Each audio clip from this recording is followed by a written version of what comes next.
Coach Ashley Carter is a team building and leadership expert. I have gotten to know her this past year and watch her impact teams and programs all across the country. She is amazing at empowering leaders and athletes to unlock the tools already within them so that they dominate not just in the game, but also in the game of life. Sound familiar, Fearless fam? That's exactly why I wanted to bring her on this podcast. Her mission is stride for stride in alignment for making the world a better place through identity, confidence, and mental skills. Coach Carter's career in coaching and mentorship began 17 years ago when she became a volunteer coach for a local community sports league. She has since coached and mentored students and athletes both in the K through 12 and college sector, making stops at Menlo College, NDNU, and the University of Washington. And I have the pleasure of having Coach Carter live here with me. Let's go. Let's dive in. Welcome to the Fearless Warrior podcast. Oh man, what's up? So excited to be here. Thanks for having me. Let's go. It has been so fun to just walk with you in this coaching journey. I know we always joke, kind of on our monthly calls and the opportunities that we get to have to support each other. It gets lonely at times. And so I think just hearing your stories, not just the glamorous, but the behind the scenes of what you do. And for the Fearless fam listening, give us a look. What do you have going on? Where are you at? What's kind of in your day-to-day right now? Sure. Well, first of all, I'm definitely still located in Washington. I always get the question, hey, where do you live now? And I'm like, well, we lived here before I started at UW. So this is my home now. My wife is from here. So that's one thing I just like people to know. But currently right now, I am traveling across the world, working with different programs from community college all the way to D1, helping them build better championship cultures. I'm also working through right now building a coaching the coaches program, really creating some sort of personal development, communication development, so that they can be leaders who help their athletes perform at their best. So I'm trying to create a full circle sort of opportunity to capture everyone and empower everyone in the process, but also make the team function and flow together. So those are a couple of things that I've been working on right now. I'm heading down to Atlanta in a couple of weeks to work at one of the first HBCU tournaments. That's Historically Black College, for those who don't know what HBCU stands for. But we're going to be out there in Atlanta working with that particular organization, and I'm just excited about that. So those are a couple things that I have going on right now.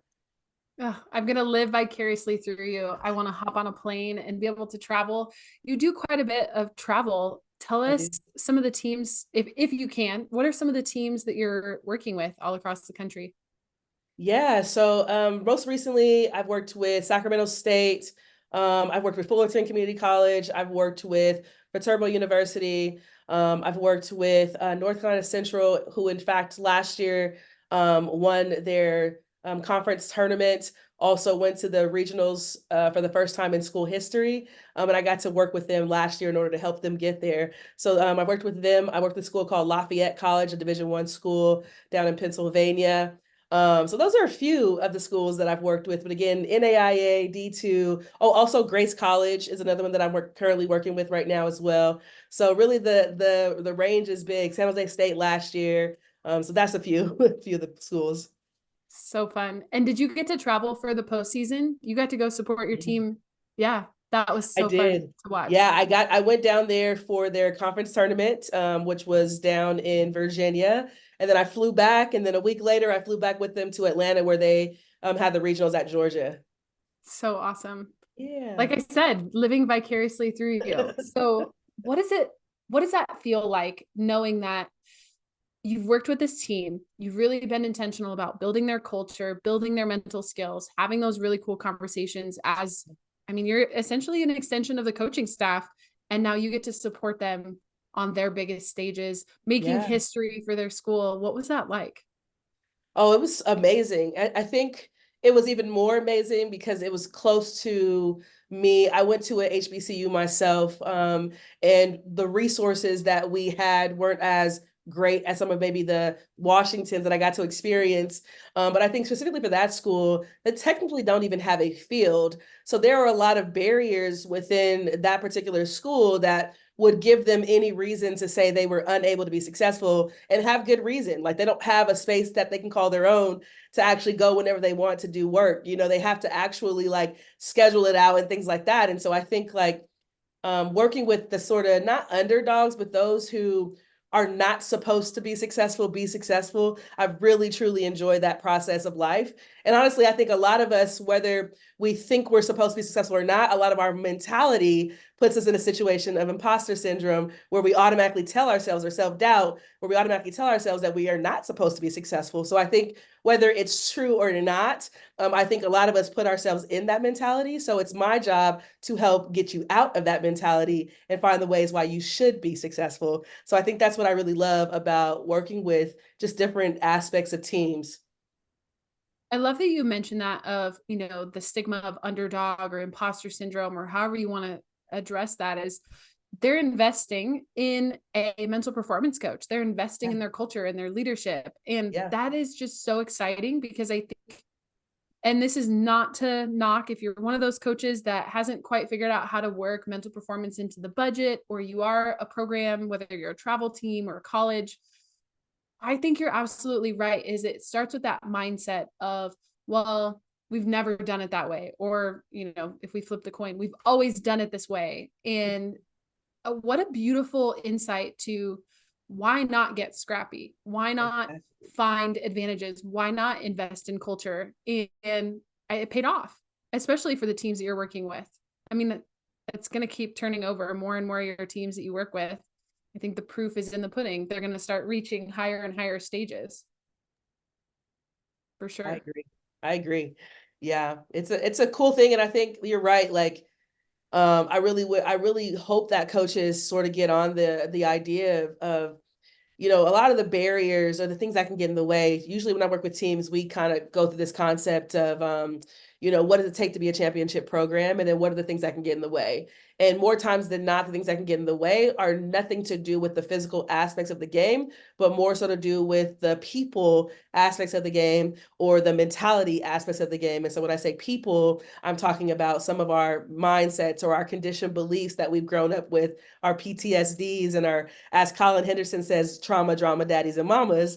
Yep. These are the things that really hold us into this sort of space where we gotta work through those things in order to unlock that potential that we have within us.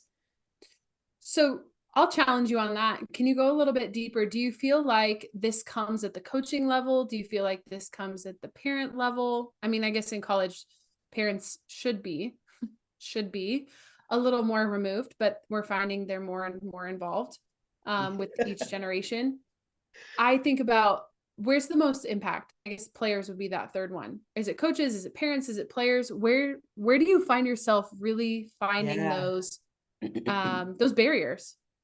I'm so glad you asked that question, because really, at the forefront of what I do, when I first started my business 3 years ago, I've really spent a lot of time in the 8th to 10th grade range. And I really like that age range because I think they are impressionable. They're willing to listen, because usually most of them have these really big goals they want to accomplish, which in most cases is getting recruited.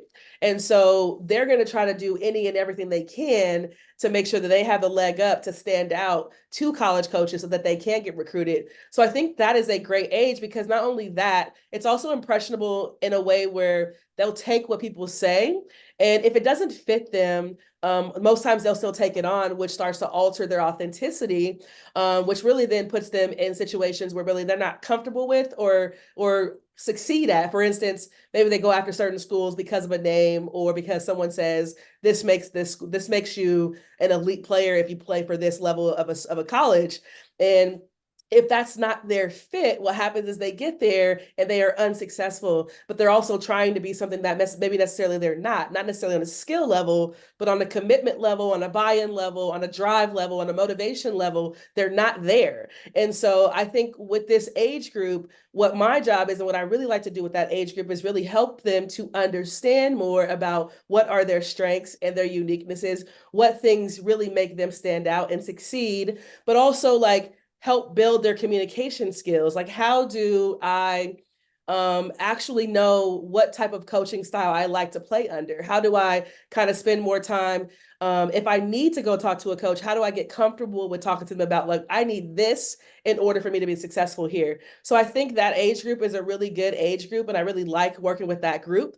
But I also think where the struggle comes in for me and why I shifted into colleges is, quite frankly, their parents are the ones spending the money on this sort of thing. And I think sometimes they're overextended. You know, we got tournaments and tournament fees and club fees and uniforms and equipment and all these lessons and, you know, all the things. And so to then add on, okay, hey, like, you should have a mental performance coach. Sometimes that just, it overextends financially that family, but then it overextends the player too. So, but I really still think that's a really good age. So I think once I start my nonprofit, I will still be finding ways to pour into that group, because I really think that is a sweet spot of getting those athletes to really transform into who they want to become and what tools they need and skills they need to move through that process.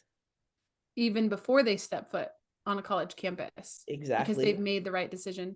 I love that Because you to touched on me, on recruiting. on college campus is it's too late, if you want It's to be too honest. late. Yeah. All the conversations I've had with college coaches, they've echoed the same thing of, if you can get to a kid and I know that they are prepared mentally, they have that resilience, which, not to get into this because you and I could have a whole conversation about how travel ball, we have watered it down with all of these exposures and we're not playing real games, real Yeah. competition. Yeah. And we're kind of robbing them on the physical side, which then robs them on the mental side, because they're not having to work through tough counts, tough situations. You know, a lot of the exposure tournaments, if you're only playing 2 innings, each girl gets 2 innings, and then we have certain counts and certain runners on base. Right. So I totally get what you mean about that age really needing this, because A, they're facing recruiting, but B, Yeah. can you go back to that identity piece Yeah. where I think so often the mistake that kids make, and I hate that I just called them kids because they're young women, they have a really big decision to make, and we get so swept up in D1 or bust, or I want to Yeah. play in the SEC or Big Ten or whatever that looks like. Can you kind of go back to, why are Yes. you so passionate about identity? Yeah, absolutely. And thanks for asking that question too, because really, when I do work with teams or athletes or whoever, we talk about goals, and I think that that definitely falls under a line of a goal. But really, when you're talking about goals, most goals start as defaults. And what I mean by that is most goals start in a place where it's like, I want this for a different reason. We don't know what the reason is all the time, or we don't even ask what the reason is all the time. But most times, if we kind of continue to ask the question of, why do I want this and what does it give me? More times than not, we're getting back to self-worth and validation. And so these are two areas where honestly, that thing may get them, they may think it gets them to that, but when they get there, they're still unfulfilled. It's because we haven't got to the core of their identity of really figuring out where is the lack of self-worth and validation coming from. So we have to really dig a little bit deeper into that in order to kind of understand that concept. But really, most people's goals start at a default of either fear, comparison, not letting other people down, my parents' expectations, things like that. So we really need to kind of dig a little bit deeper into that process in order to be able to get them to build their identity back up. Once we're able to do that, then we're now creating more of a, what does it look like for me? And they're young, right? So like things will change. Like it's like a puzzle, not even a puzzle, but like there are pieces that will kind of stay and will leave. But like we want to create the foundation that at the core, you are a human being who is imperfectly perfect for you, for the world, right? And so like that's what we want to get them to realize, is that you are unique, valuable, and enough just as you are, and that these things don't add or take away from that value. It just kind of enhances how you have an impression on other people or impact other people to then realize their value as well. Boom, mic drop. I love that. Oh, that I can already tell that Hannah's going to have an awesome job building out the socials for this podcast this coming week, because it's so good. So many nuggets to take away from that. So I know you, I know the behind the scenes, and I love seeing you work. I would be doing a massive disservice if we did not talk about one of your favorite things to do with teams, which you and I have kind of talked about, and I can, of course, we're going to dive into it. But DISC, the the acronym DISC, the DISC profile, is one of the tools that you use, which I nerd out so much on whatever, right? Like regardless, whether it's we use color personalities, you use DISC. Yep. Why? Like, what is the point of a personality test in your Oh eyes? man.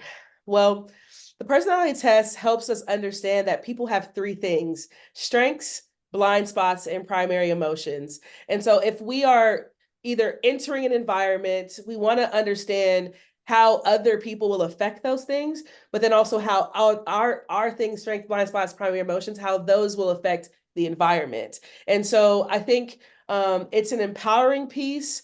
And I can give you an example. When I took it for the very first time, I was 30 years old, so pretty old in the game. And as far as like experiencing this. Yeah, I see you backpedaling on that there. Right. As far as experiencing this DISC assessment, but you know, and I was really going through a tough time. I had just left NDNU to go back to Menlo College to be an administrative, associate director of admission. So I completely got out of coaching for a really brief moment because I thought it was what I was supposed to do. I also thought I was getting married soon, so I had to grow up and get a real person job, as they say. And so I got into that field, actually being hired by the athletic director for Menlo College because he now took over that aspect of the school too. And so I was in that space, really, I think, questioning my identity, like, hey, like do I feel good in this space? Did I do this for other reasons or other persons besides my own? And then to top it off, I think I also was dealing with a boss who I didn't get along with very well, right? And I think like I've had moments of this throughout my life, and I had to really step back and take some reflection and say, well, you know, if this is something that's continuing to happen, I don't think it's them. I think it's me, right? And I mean, I have to be honest with myself on the confrontations or the lack of connections that I'm able to build. And so I had to do a little bit of my own research, but the DISC assessment was the thing that really got me to learn some of the intricate details of myself and how I show up. Because really without it, I just thought that like I was just this sort of I would say improver, critical thinker, critical person, super irritated and frustrated all the time when people didn't do what they said they were going to do when they said they were going to do it. But really, I learned through the DISC assessment that those are some of the things that make me who I am. And so now with the DISC assessment, it allows me to understand myself and even my blind spots. Because like I said, we have strengths and blind spots. So really now it's like, okay, when I know I need something, now I have the language to say, hey, you know, what would be really helpful for me is if you give me all the details, you tell me exactly what you want, and I will get it done for you, versus like trying to figure it out and guess, and then getting frustrated when they tell me that's not what they want, right? So there's like that dynamic. And I think even today I still use it. I have a 14U softball program, and I purposely sit with every family member and their daughter and have this very conversation where I say to them, hey, I just want you to know, on this DISC assessment, I fall very heavily on task. That is where my brain goes all the time. I don't have any relationship side very much at all. So I might be driving to practice, and I might get out of the car and I walk right past all 6 or 7 of you to go straight to the field to set things up. And it's not because I'm mad or I'm upset. It's because my brain goes right to that. Now, as I've learned myself, I've learned to alter that a little bit to be like, okay, like you got to speak to people when you walk by them, right? And so now I do that, but I told them that like, hey, that is still my default by nature. And so sometimes that might happen. So I want you to know before it happens that it might happen. And now what it does is it creates this sort of grace, and it leaves little assumption. And I think that's where teams struggle, is a lot of times they don't communicate or really they don't know who they are, number one, about like those types of things of blind spots, strengths, and primary emotions. But I think besides that, when they do know that, they don't know how to communicate that to other people. So usually the lack of team and team camaraderie comes because we're assuming things about people instead of asking the question. And most of us don't like to ask the question. So the DISC is like a lifesaver for me. And I think it really helps teams once we figure out who we are and how we communicate, what our strengths, blind spots, and primary emotions are. It just, I want to affirm you in saying what guts it takes to be able to flip the mirror and look in the mirror and say, hey, maybe there is something to this in that position that you were in to discover the disc in the first Sure. place. What a beautiful gift. Oh, And so now great. you know, right? I love, so as a fellow D and a very task oriented person, now I'm even getting why you and I click. So as a coach, okay, so coaches that are listening, this is so fun. You can look it up. You could hire Ashley to work with your team wherever you fall on this journey of discovery. I think the biggest mistake that we make too as coaches, and my college coach made this mistake. I vividly remember taking the DISC assessment as a little freshman, my first year of college. We were at like a camp. We did this ropes course, and Oh I yeah. was so motivated and so I'm this eager freshman and we're all sitting down in this kumbaya circle and we've got our clipboards and our sheets. It might have actually been my sophomore year because I think my sister was there. Anyway, so we're taking this assessment and we're all getting our results. And I remember being D dominant, Mm. like chart tipping. Anytime I take a personality test, it's usually chart tipping and it's very heavy in one area. And in the DISC assessment, I was hardcore, no doubt about it. I'm a D. I dominate the room. I'm very direct. I want to debate things. Like, let's go. Right. And I love your Yep. description of walking past parents. Well, the funny thing was, is I did not get along with my team. Mm. And I was technically a transfer because my college had closed down, which is a whole nother story that I should do a Oh podcast. man. So I always felt like I was the odd man out, but here I was trying to dominate my 26 other teammates and it just wasn't working. Everyone else stood up and shared their disc profile. Out of 26 girls, I You was were the the only one. only D. Yep. Very common. Really? Very common. Very common. In Yeah. fact, I think I've kind of created this theory in my own head. I haven't done any research on it yet, but I really think it's the sport that we play.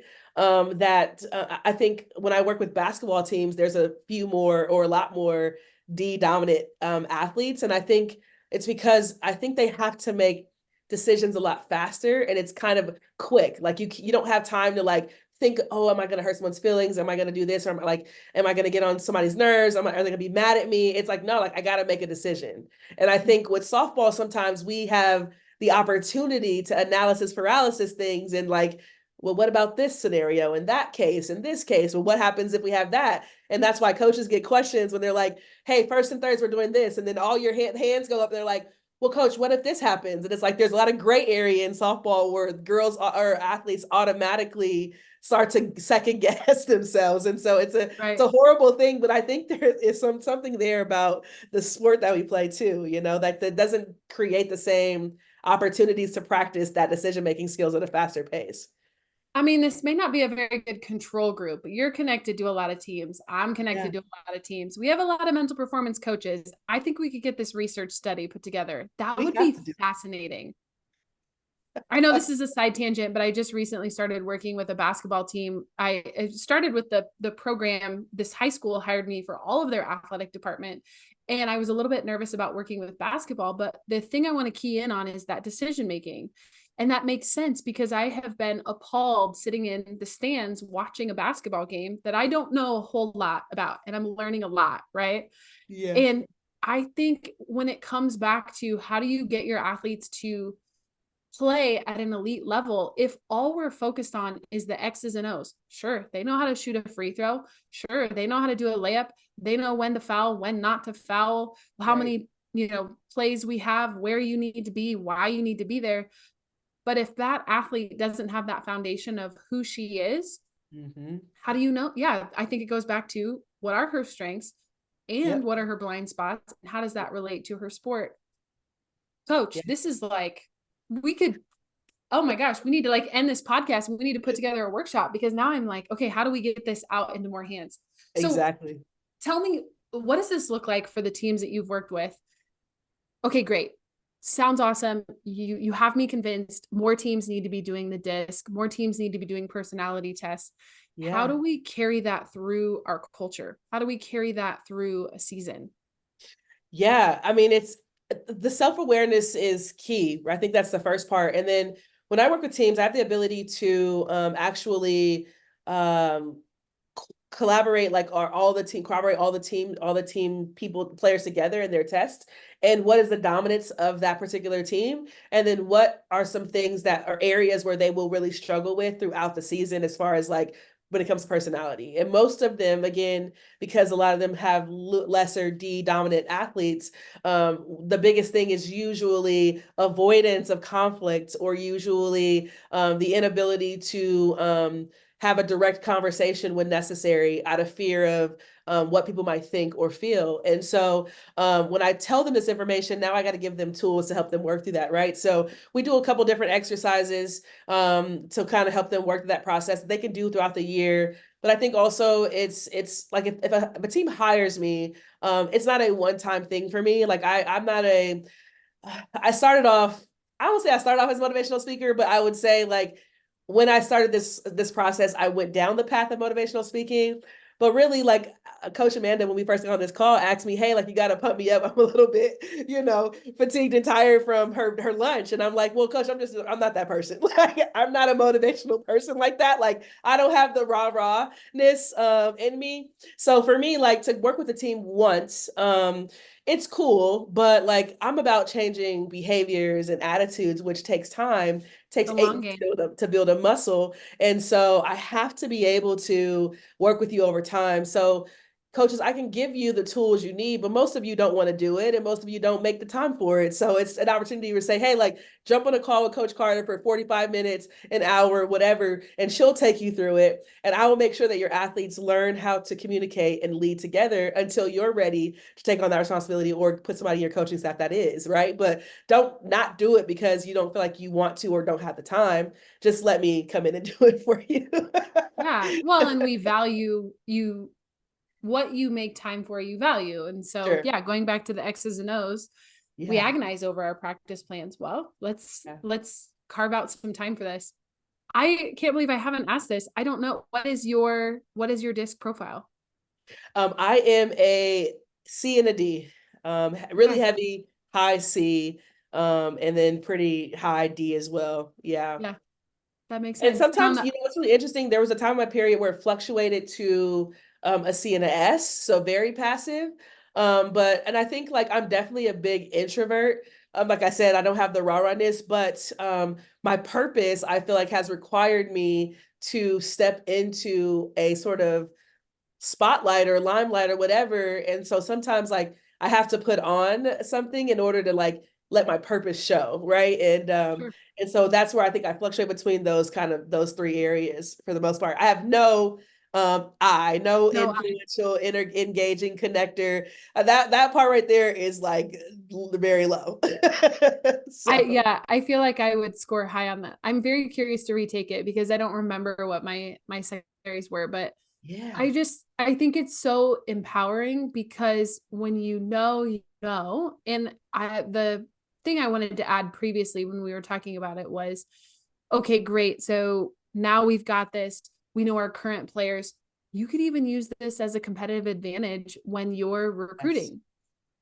100%. That's another area where it's like you absolutely should, but I do think just as much as, and this is why I kind of move into working with coaches, is because I do think what's important is who you are as a coach, and sort of where your coaching style sort of drives from, and it's not just from your personality. Some of it comes from your past experiences, right? Of who coached you, and a lot of times we don't have formal education around what like the people skills of being a coach. It's more of the X's and O's, like you said. And so I think what's important with the recruiting process is actually knowing who you are, what more of your personality is, what your strengths, blind spots, and primary emotions are, so that way you start to find athletes that maybe fit into your sort of coaching style. We don't ever want you to have to dim your light so much that you're trying to be something you're not, because we don't want our athletes to do the same. But we also don't want you to do that either, but we want you to find the people that fit you. And if it's okay, I'd like to share a story about that actually. Um, That's what we're here for. I love it. so I coached high school. I coached 10U softball high school. middle school basketball. And then I got my first opportunity to coach at college in 2015 at Menlo College. And I was coaching under Matt Lyle, who now is at Oregon State. And so that was my first college coaching experience. And then after 1 year, we did an amazing job that year, broke a lot of records for hitting all the things. And then, it just didn't work out for him and his family and things like that. So he resigned. And so I moved from Albuquerque, New Mexico, back to California to be his assistant, to only then realize after 1 year, I got to figure out what I'm going to do next. And so as I was in the interim, I was coaching a travel team, and the guy at the travel team was the head coach at Notre Dame de Namur, which is a Division II school, and he had just resigned. And so he actually recommended me to that position. And this is so that I got the job, and this is my second year coaching college. And I'm like, what do I know about being a head coach at a Division II school after 1 year coaching college, right? And the imposter comes in, but also that it's like, well, how do I lead this team? And so then I pull from my previous coaching experience, or my previous coaches. And so my examples were in high school. I went to a private Christian high school. Coach Hendren, I love him. He just passed away a couple years ago, last year. But he was a cusser. He kicked chairs. He threw clipboards. And I was, again, a Christian school. So I had that example of a coach. And then I also had another example of a coach where after 1 year in college, we got a new coach. And he, from my first coach to him, was really big on discipline and structure. So we were picking the weeds with our hands and dragging the field with our hands and painting and doing all the things. So really hardcore responsibility. And I liked it, actually, but a lot of my teammates didn't. That goes back to me being a task and improver person. So I'm like, okay, like these are my examples. Here is how I will now show up for my team. Now, needless to say, it did not go that well. And so, that sort of kind of got me in a situation where I'm like, okay, I do recognize that structure, and I do recognize that standards are important. So how do I create that atmosphere, and then build the team that I want? So after my first year, I kind of came with a different approach my second year, but I still was having some struggles because we still had some athletes that I think still had PTSD from their previous coach. And then me, right? And so I worked this camp, and I saw this lady, this white lady, and she was, very stern on the field at the camp and coaching these little high school kids, and just like all on them. And I was like, okay, well, she's won a lot of championships. I want to like pick her brain. And so I spent about an hour with her. And I'm like, hey, I'm really struggling at this place, and I really want to be a good coach. I really want to do well. Like, what advice could you give me? And she was like, okay. So she started observing me.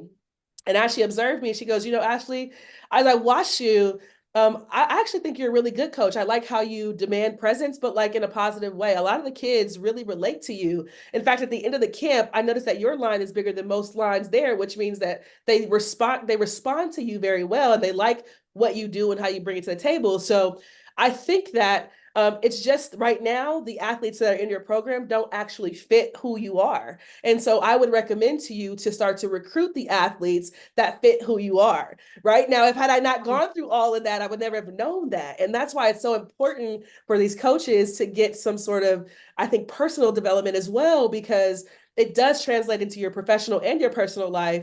And it helps your marriage too, like, like in your relationships with people.